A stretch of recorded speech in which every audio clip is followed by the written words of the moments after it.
بلا ترسيل ابويا وجفان وجفان اندفنت انت وسفرة عذر خير اندفنت انت وسفرة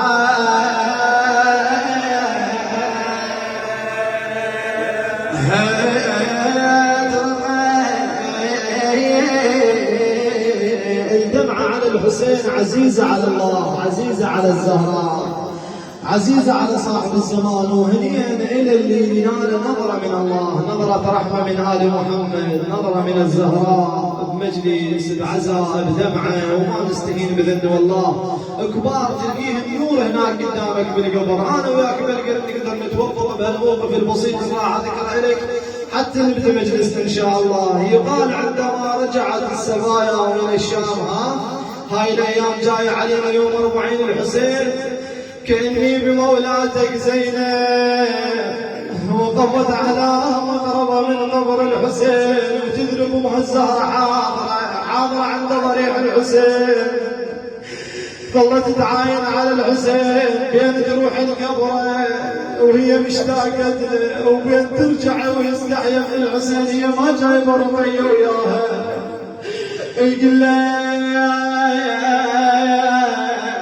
رجع ضعن السبايا الكربلة من الشام، الشام الشام.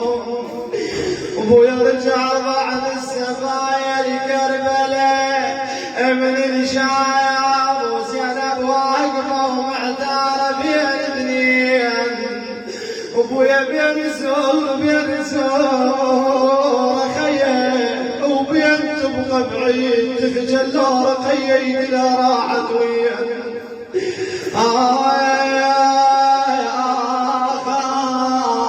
لم صوت السجية يصيح بالزوار، تقول انا زينب متيها وما ترضى قبل اخوها.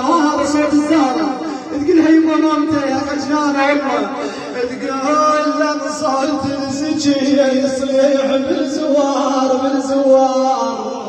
وظلت تايها وما تدرى خيها وين ناخذ كذا على الطفل رقية من سبايا الشام، اهلك بانتظارك بضريح حسين.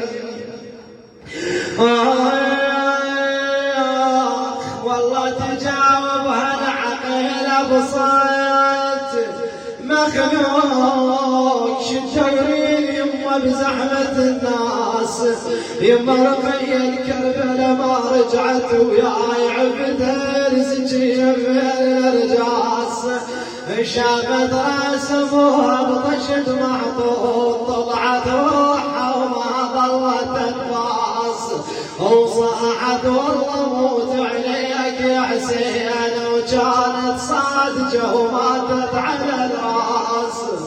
ابويا زينب ليش ما جبتيها وياك؟